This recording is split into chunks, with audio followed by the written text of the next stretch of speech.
thought that if I ran fast enough, I could beat like the garage door coming down. Instead, it was like Brian Dawkins just fucking leveled me, and I'm on my back, and these guys are howling, laughing, and I was like, I don't know if my brain is still attached, but luckily I'm built like a shit brick house, so I just popped right back up. There's the video. Have you seen the video? The video is fucking bad. Yeah. I think the video in like 2 weeks has 20-something million views. Yeah, well, and I'm getting body bagged like. Watch your head.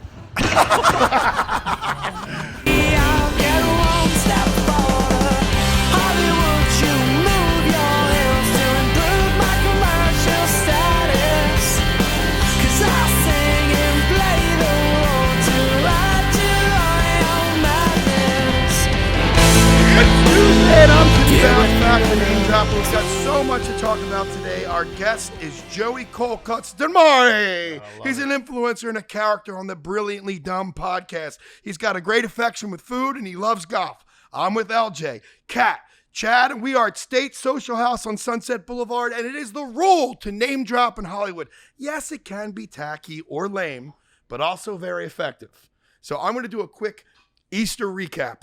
Oh. So we were at the track. So there we were. From 10 in the morning at Barney's, take a luxury SUV track, left the track, winning a few $1,000s, right? Nice. Greatest ever bet. What was the horse? The last one, the 6 horse. He was 4-1 and I bet my lungs. And he just fucking won it. It was great. There was drinks to kill. We have a private suite. Doug O'Neill, I want to thank him for it. He's a 2-time Kentucky Derby trainer winner. Wow. And we go back to Barney's, and it's Kat's there. Just there he is. Here's the drunkest guy in SoCal. Hey, so it's always the third stop that gets you. Yeah. So then everyone's like, let's go get dinner. We go over to La Bohème. It's a play or an opera, but it's also a restaurant. And all of a sudden, Bob and Summer, I have no idea where this came from, start screaming at the top of their lungs. I had this girl teaching me social media, head right down in the soup, totally gone, just facing the soup. Roy stands up and sings God Bless America to just settle everything fucking down. And then Agent Orange goes fucking crazy. So how was your Easter? Oh my God. By the way, that Roy, I gotta ask, where did you meet this guy? Because I see him all the time on your stories, and he seems like just an absolute beauty. You've never seen him at Barney's? I haven't gone to Barney's too often, but I've gone a couple times, and I shockingly haven't run into Tim. But like, I'm a day drinker. I normally go later, but yes, I've never met Roy, but I've seen all about him, and he's something else, man. That, like, dark locals only corner. Yeah, it's always freezing. You get COVID every time you walk in there. You go to the one here in Santa Monica? No, right here. Yeah, I mean, I've been to Santa Monica, but this is my local. This is your stomping grounds, yeah. Right? So. He has to walk. Yeah, I walk everywhere. I'm banned from Lyft, banned from Uber. And how are you banned from Lyft and Uber? Do I even want to know? Uber catfished my credit card, so I just won't give them my business. The Nelk boys pranked me in Vegas and Lyft, and there was a gunfight, and there's just like, I don't even know if the bullets were real. I was shooting like this. I jumped in some guy's car. I had $6,000 in a bag. I flew home with $4,000. Bradley Martin saved me. It's a long story, but when I went back on Lyft, it said, call tech support. So there's a What is your rating even on those apps? I can't even imagine. Not applicable. It's NA. Oh boy, man, what an absolute fucking firefight. No, I got a good Easter. We chilled. I was with my girlfriend. We actually watched the Masters. Bet on that. I went to Bob's house and we got after it.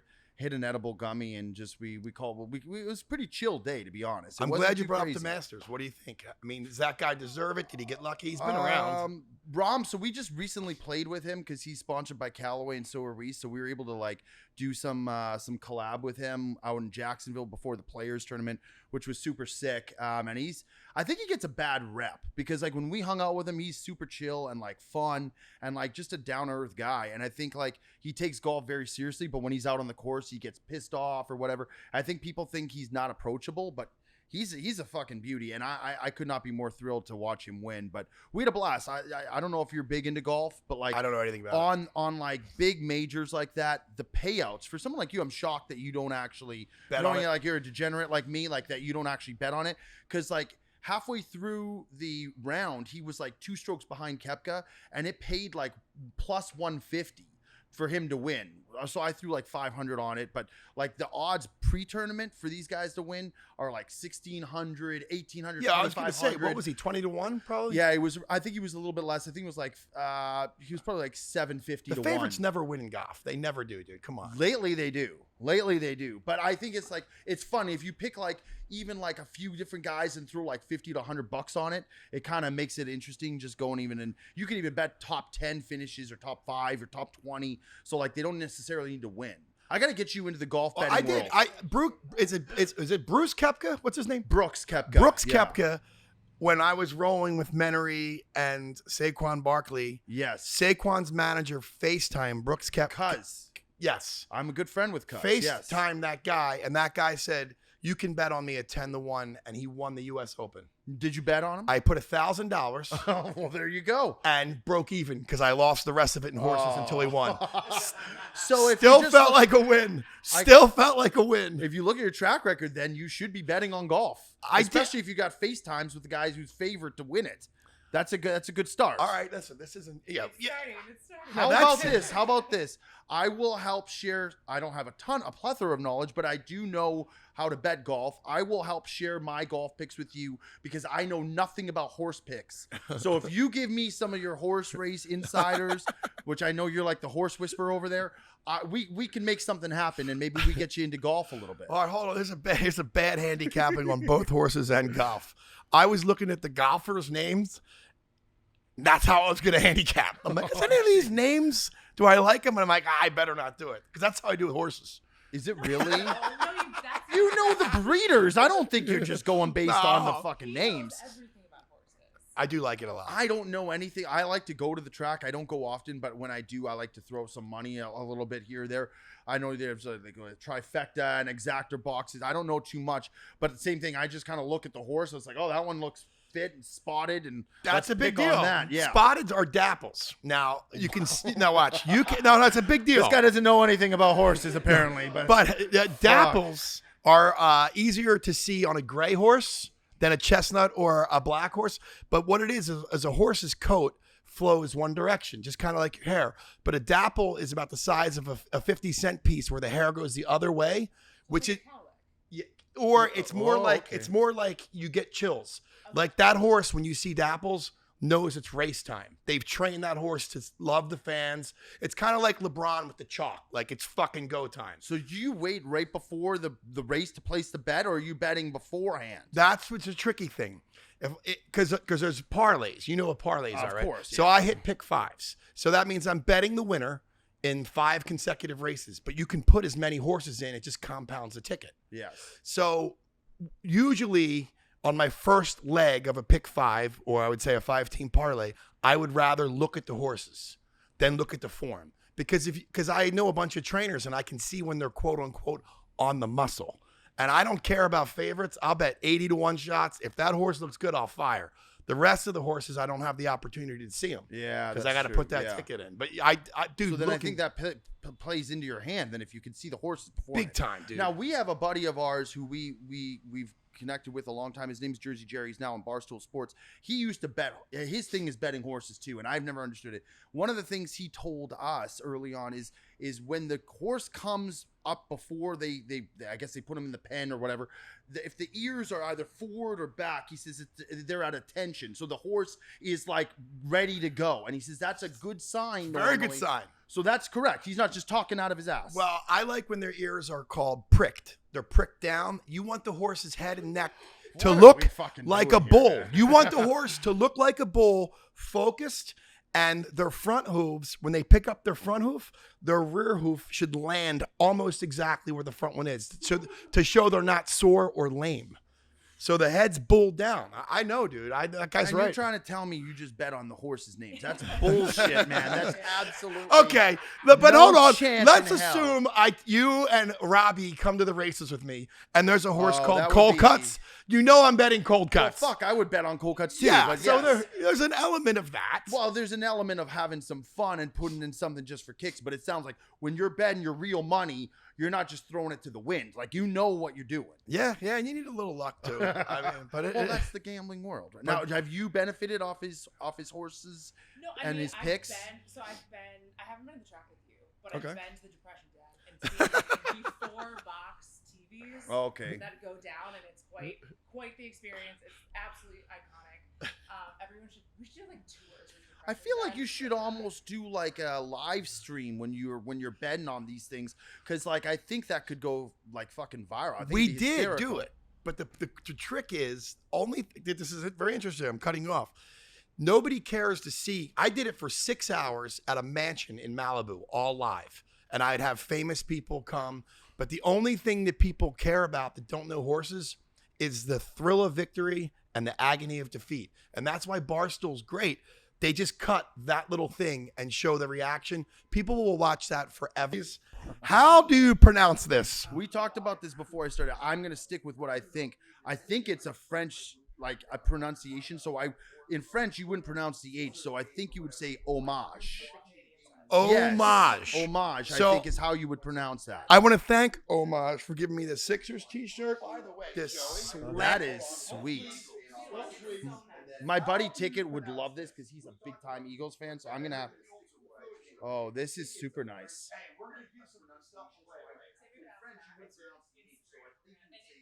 This is with the Canadian everything, and it's They're like vintage really shirts sick almost. vintage stuff. Yeah, that's Exactly. really cool. It's really cool. Who are your teams? So I'm kind of all over the place. I grew up in Vancouver, so I'm a Canucks fan, obviously. And then I don't really have a basketball team because we had the Grizzlies ripped Right. from us, and so I kind of when I came to LA like 6 years ago, the Lakers sucked. So I said, you know what? Now is as good a time as ever to cheer for the Lakers. So I've been rooting for the Lakers. This was back when they had like Randall and D'Angelo Russell and Jordan Clarkson, all those guys they let go and became superstars everywhere else. So I'd say the Lakers are my team, and then Packers are my diehard. Oh man. My mom is from Green Bay, Wisconsin. So like growing up, like it was like two things you just couldn't say no to is mom's breakfast, church, and Packers on a Sunday. So like, I think if I didn't cheer for them, I'd be like excommunicated from the family. So we're in a tough spot right now. We're going to stink for the next probably 3-4 years. Breaking news. Manscaped now sells beard products. That's right. It's safe to say it's 2023 and the beard is here to stay. They once again have revolutionized men's grooming with the brand new Beard Hedger Pro Kit. From a beard trim to a fresh shave, the technology behind the Beard Hedger Pro Kit allows you to shape your signature beard fresh shave look. Now you can finally use Manscaped products to make your drapes match your carpet by going to manscaped.com and using the name drop code. That's right, name drop. Insert that code. You're going to get 20% off and free shipping. Let's get right into this. I love it. I've been manscaping since puberty, since I've had hair. I love a clean, sheen body. This thing's amazing for a couple of reasons. One, it's waterproof. It means you could do it in the shower. I rather do it in the sink. I like to look in the mirror and all that stuff, but that's amazing. You can wash it off. Two, it's got one guard. It's got one guard with 20 lengths. I don't know if you can see this, but you can adjust it. The best thing about this is you don't have 20 guards all over your drawers and in your bathroom and stuff like that. It's the worst. It's the worst. Now, if you're really going to groom your beard, your facial hair is different than the hair on your head. It's more coarse, which can cause ingrown hairs. And for me, my girlfriend's going to go crazy. Right now, like my hair's kind of soft.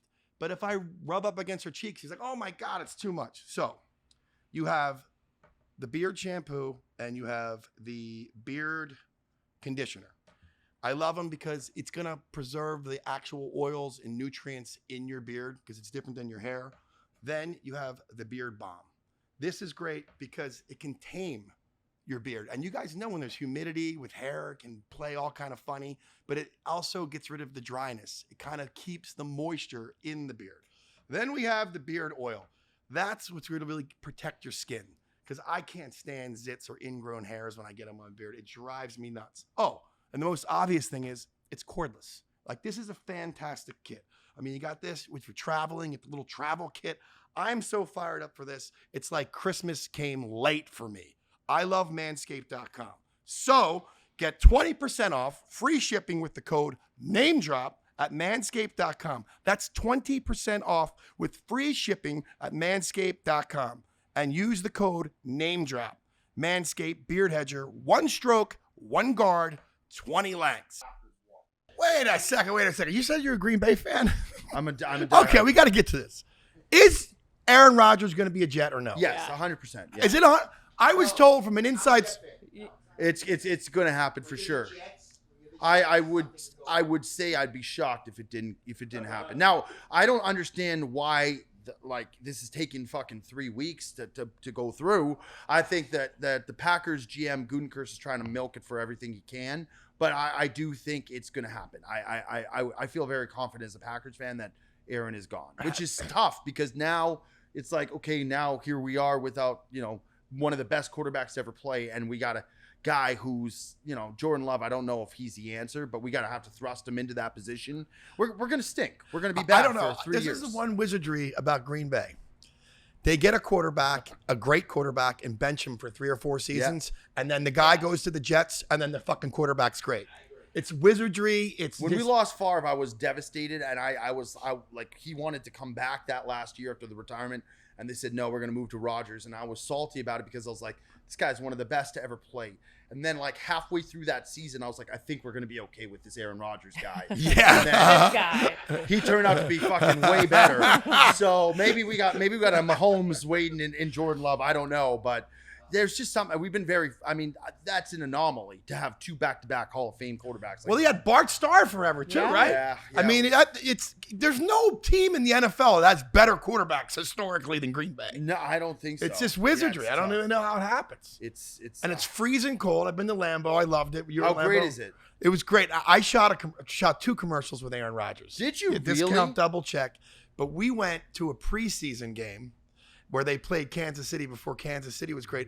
I loved Wisconsin. Spotted cows, cheese curds, marinara Yeah. sauce. Kind of your that's the way to- spot, yeah. Yeah. I loved it, but I don't like create the a Norman cold. triangle there for sure. Yeah, if it's warm, I do not. I went to a game. It was in September, so it was not cold, and it was amazing. It's amazing. And I will say this, and I'm a little bit biased, and you probably hate me as a Packers fan being a Vikings fan, but I will say there's certain stadiums you go to where the energy and the vibe is so good that even if you're the opposing team, they really won't beat. I mean, I'm sure there's some asshole Packers fans. I'm not taking that out, but generally speaking, consensus, it's a good time in that stadium. Yeah. Whereas you go to other stadiums, I grew Philly. up in Vancouver. You go to Seahawks Stadium, those fans are fucking awful. Yeah. They are making your day from start to finish miserable, and they're just not fun to be around. Cardinals fans, shockingly, too, are not really What? good fans. Yeah. Yeah, Oh, we don't need to go there. Like, Holy that's shit. Yeah. I think if you're Yeah. wearing a different jersey. Homage. They're the worst fans ever.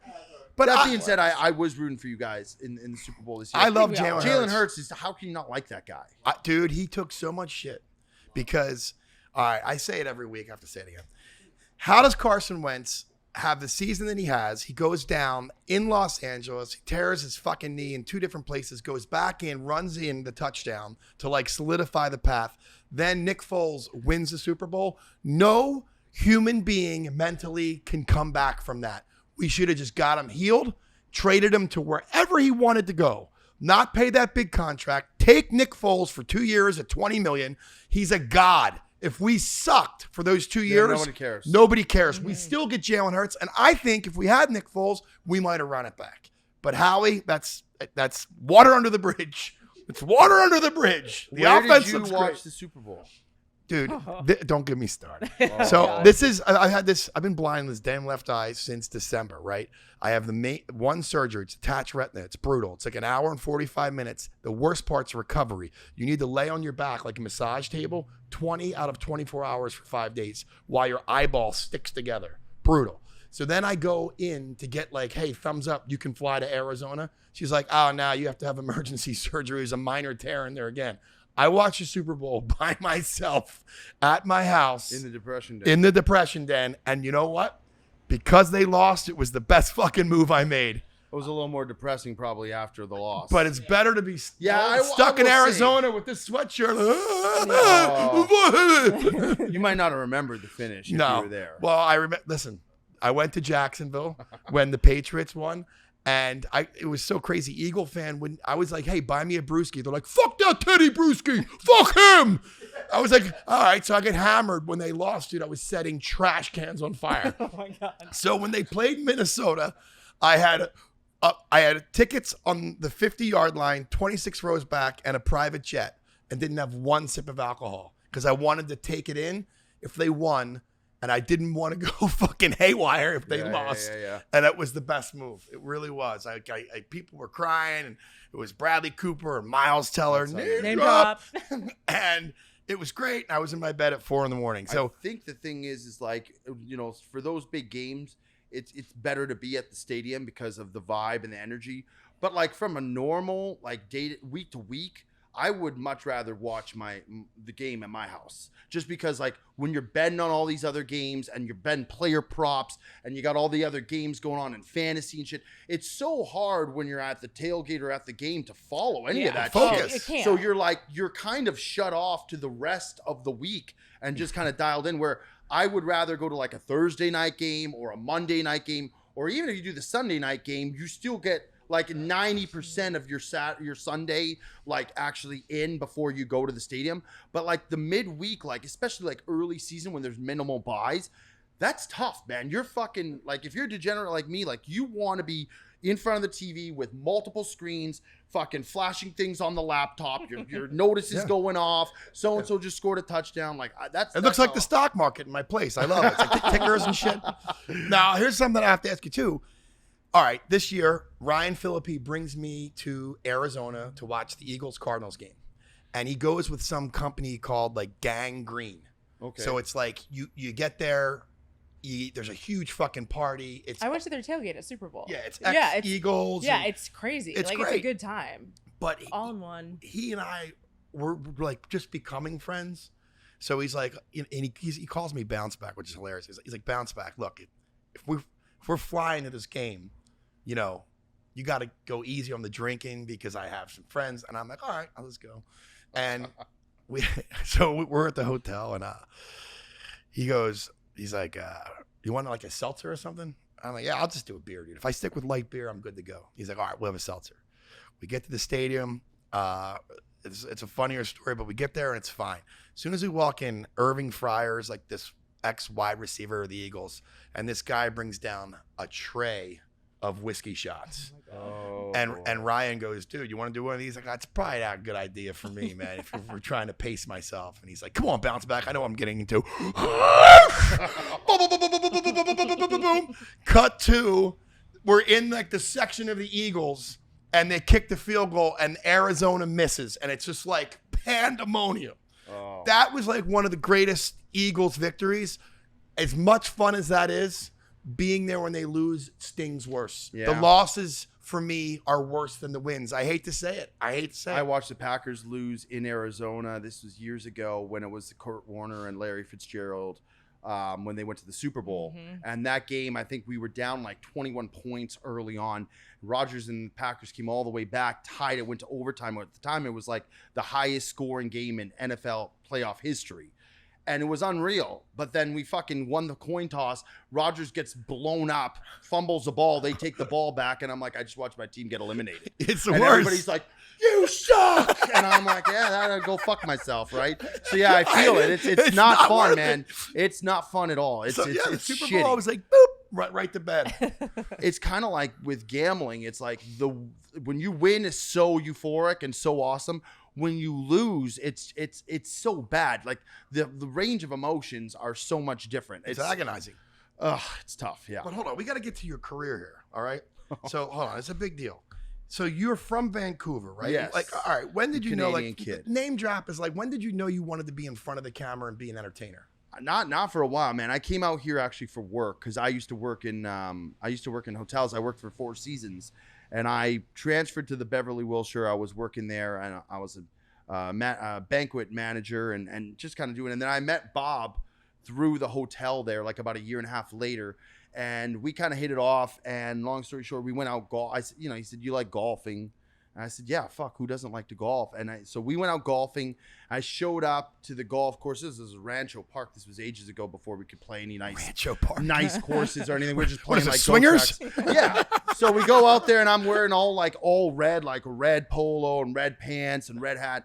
And I'm like walking up and Bob just takes his fucking phone out and just the Red Ranger walking out, and just starts commentating like kind of like what Menery would do in some ways. And I was like, what the fuck's wrong with this kid? And I like walking up and he's like, go back and do it again. And I'm like, what is this? So he started doing all these stories and putting shit on Instagram at the time. Like I had like 300, 400 followers. And I was like, well, what are we doing? He's like, just trust me, put this on. And like people loved it and we're going nuts. And he's like, we should start golfing and filming it more often. So like, fuck it. Okay. And then we just getting to know him. He was super into it. Like he had his hand in the social media game.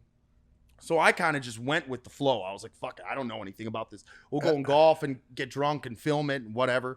And so then we started seeing like people like love it. And I started getting more followers from him. And we're like, you know, do you think we could ever do this like full time where we could just fuck around and go golf and have fun and like do this? And he's like, yeah, I think we could. So that's kind of like how it all started. And I know we said that we thought we could do it, but it's kind of wild now to like look back and be like, we're just a couple guys who met like 5-6 years ago, and now we're like we're hacks. We're not good golfers. You're not a good golfer. That was my next question. No, we're not good golfers. Like people who watch us, like our golf channel is primarily based around comedy. So we started doing different things where we would do like challenges. So we'd go and play like 9 holes, and we had to eat 9 hot dogs or drink 9 shots of Fireball or 9 beers each and finish 9 holes and break a score. So it was kind of like comedy based. There was really no element of good golf at all. And so it was kind of different than what everyone else in that YouTube space is doing. And so we kind of got branded as like the funny guys. And then we met a guy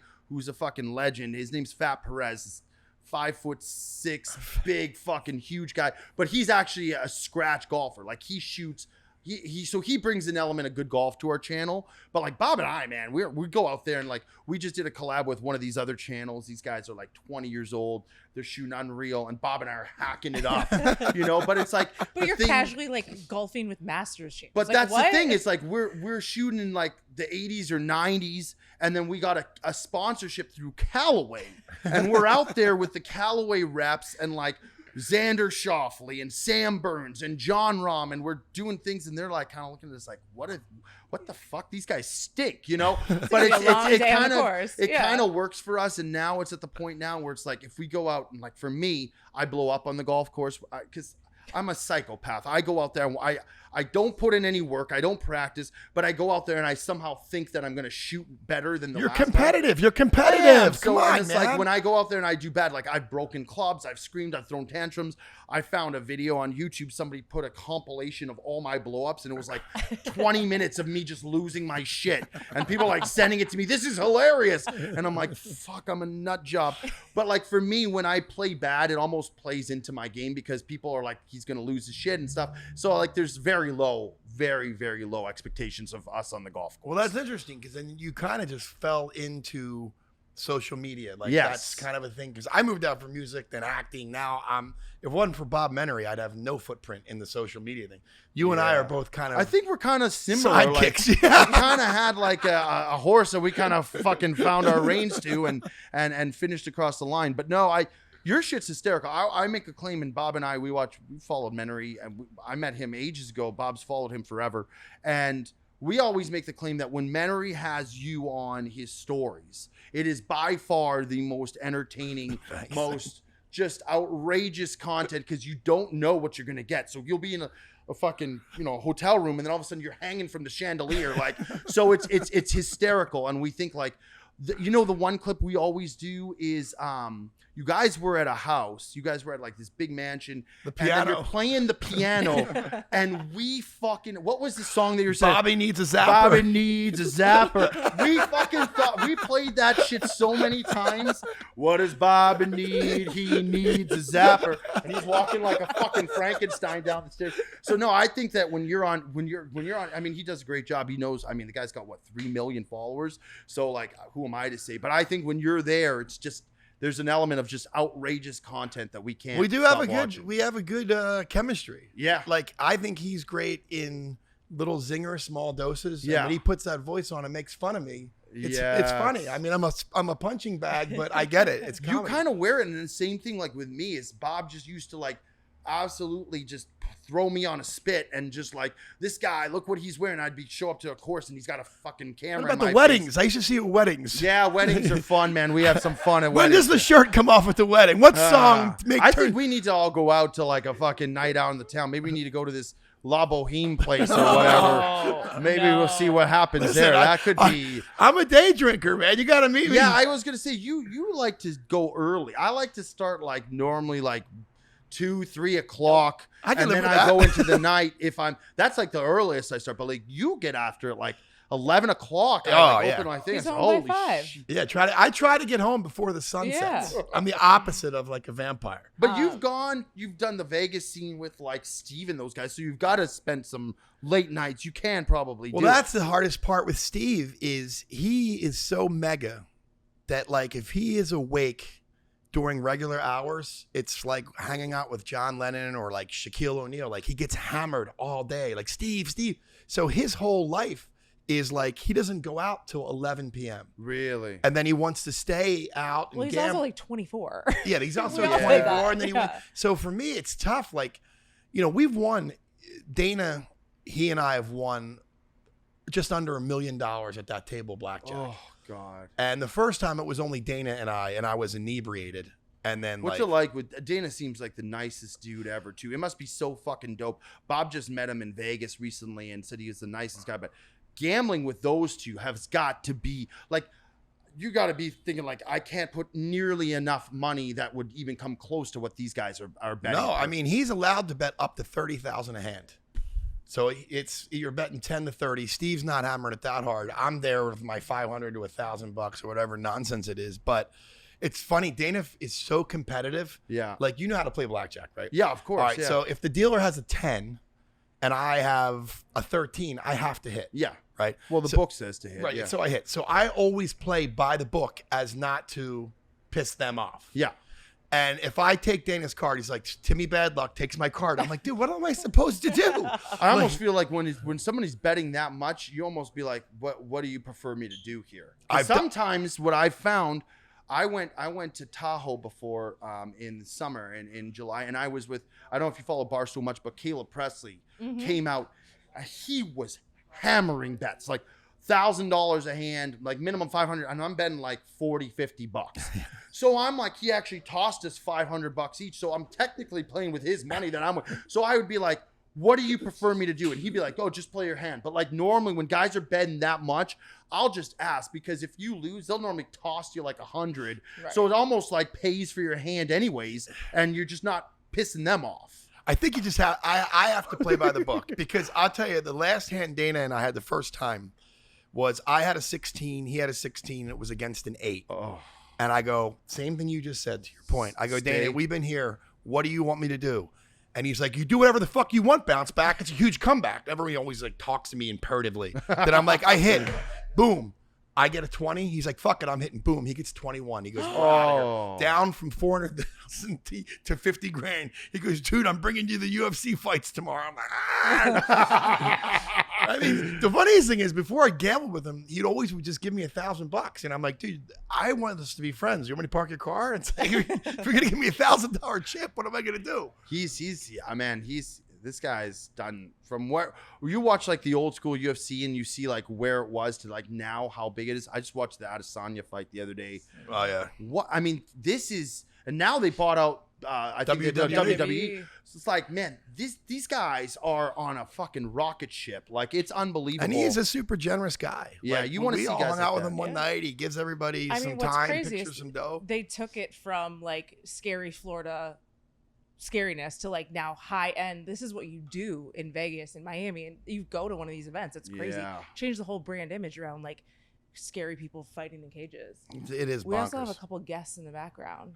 Oh, wow. Is that Roy? It is. Oh, who's Roy with? Chance? Chauncey. We got, dude, you're going to meet the Royster today. You're going to have to take fucking some horse pictures. whisperer over here. Dude, Take some notes Royster, down, man. this is Joey Cold Cuts. We got to talk about the food, too. Yes. You guys love food. We do. We fucking love food. As you can tell, I've been trying to lose weight the last little bit, but food to us is like, it doesn't get better. To me, I don't know like what your idea of fun. To me, there's no better like ever like source of entertainment than to go out with your boys for a big dinner and just get after it. And like you do the family style, everybody's sharing, the drinks are flowing, bottles of wine or fucking cocktails, espresso martinis, whatever it is you're doing. And just like 5 or 6 of your friends and everybody's just engaged, just dialed in, fucking eating and drinking everything. That to me is like the pinnacle. Okay, I have an invite for you and Bobby. All right. There's something called the Cannon Crawl in Beverly Hills. Okay. We usually do it on Wednesdays. It starts at noon at Sugarfish. We just eat a ton of sushi, drink some beers. Then we cross the street to like Via Laura. We get either a Negroni or an espresso martini. Then we hop into the Palm, have some wine. Maybe we cross over to El Pasillo. We get some shrimp, maybe some white wine. We end up at Wally's and we are walloped. You got to add in Hideaway now. Oh, Hideaway's a new addition. I've not been to Hideaway yet, but I've been to most of those places. Il Pastaio's got a good pasta. Yeah, there's for sure. Yeah, listen, I mean, if we get the invite, I mean, Bob and I will come. We'll fucking that would be a day. Yeah, but we're done by 5 though. That's a noon. That's good for Bob though, because Bob's kind of like a 60-year-old in a 30-year-old body. So like he wants to be in bed by 9 o'clock. Me too. That's the Northeast. So like the day thing plays really well into his hands. The first time you told me about the Cannon Crawl, you said guaranteed it gets me laid. Yeah, I did. I used to. So before the eye, before the detached retina. It's tough to make love to a woman when you have the eyes of a flounder. You're gonna walk in there like Howard Stern, just wearing glasses the entire fucking night. I got like 95 pairs of these specs, dude, all day long. Well, that's fine, man. You look good. I'm getting back. And then dude, I can't work out. I can't sleep on my back. Are you serious? Yeah. How did it get detached in the first place? Here's what I think. And Do I even want to know? No, I think when you get laser eye surgery, I think I had a cataract in my left eye, and I should not have gotten the laser eye surgery. Yeah, because when I had it, it was never perfect. And one day I'm at Barney's, I didn't get punched, nothing happened. I went blind all of a sudden, like boom. Now I did go to Universal with this girl, and I went on some rides, which I think I might be too old for. It could have been the Mummy, because I wasn't ready for the Mummy to go in reverse. It goes backward. Yeah, his eyeball just popped out. He shot right out. Fucking mummy. Shot right out like a real life mummy. So, but honestly, they tell you too when you get it. They're like, there's a probability of you having a detached retina, but that probability is like 1 in a million. Yeah, and I shouldn't have fucked with my eyes, dude. If you don't need surgery, in my opinion, don't get it. Yeah, I don't want to go under the knife for anything. Never. If I don't have to. Let's not even do it. Yeah. But listen, I've kept you long enough here. Is there anything else? We love food. You're the Caddyshack of golfing, modern day. We talked about John Rahm. I mean, are we forgetting anything Where did here? cold cuts come from? What?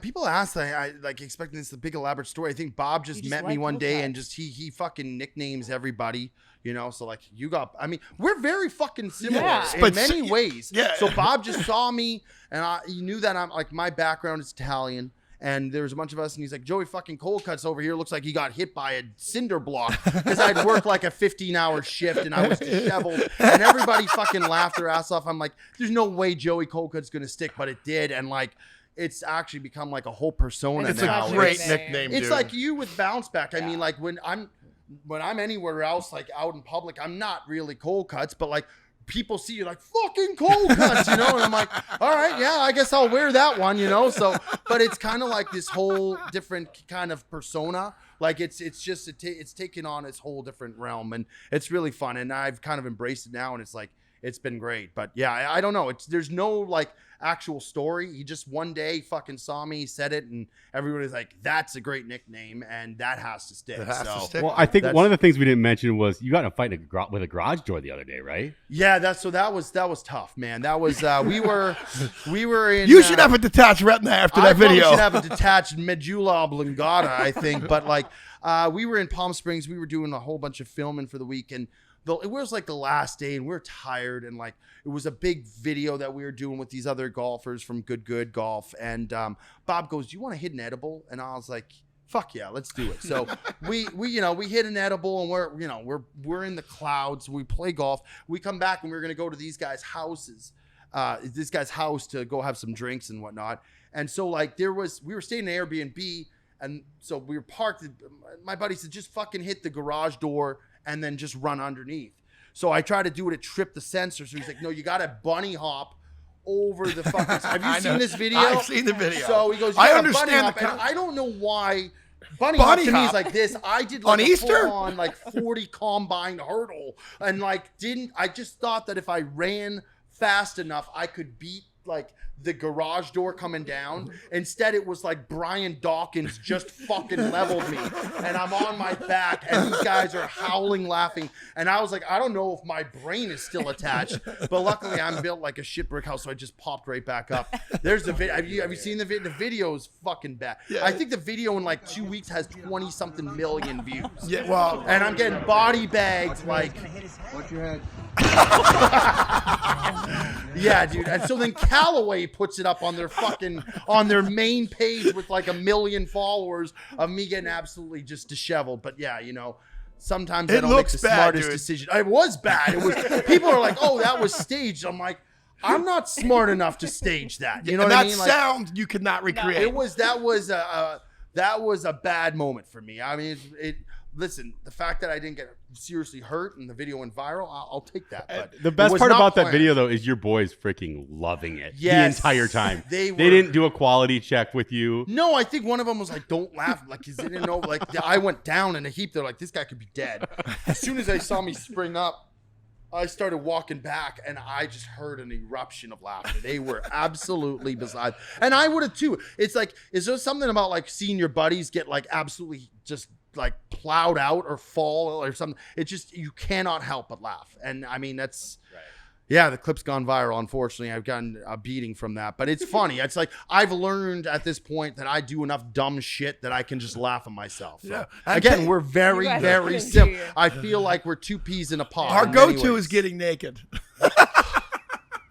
I try to not do that too much. I think you're more alone on that one, Timmy. That one might be a solo shot there for you. Come on, it's great, man. I got to get all fit for it. All right, well, listen, thank you for coming on. Thanks. Do you for have having me. anything to plug that we should talk about? No, I just, if you guys want to check out, you know, we do a fun podcast ourselves. It's called The Brilliantly Dumb Show. It's me, Bob, and my other buddy Bear Down. We shoot the shit and we just have a lot of fun. Just a bunch of banter. the Three best. guys having fun. And then if you want to watch the golf content, if you're into golf, check out Bob Does Sports on YouTube. We have fun, man. It's nothing serious. Everything. Life is meant to be lived and enjoyed. And by damn it, we're doing that every day. That's all we love do. it. I love that. Yeah. Go ahead. That's Come on, great. you want to close it out? Subscribe, like, name drop, Rate. rate, all of the things. Name drop podcast. And Yeah. look forward to Cole Cuts and Bader. We're going to make some videos. Oh, here we go. I see the cannon crawl happening. I love Yeah, this. I think we should, man. I think it'd be a lot of fucking fun. Dude, thank you so much. I think that was pretty fun, no? Pretty easy. But Yeah.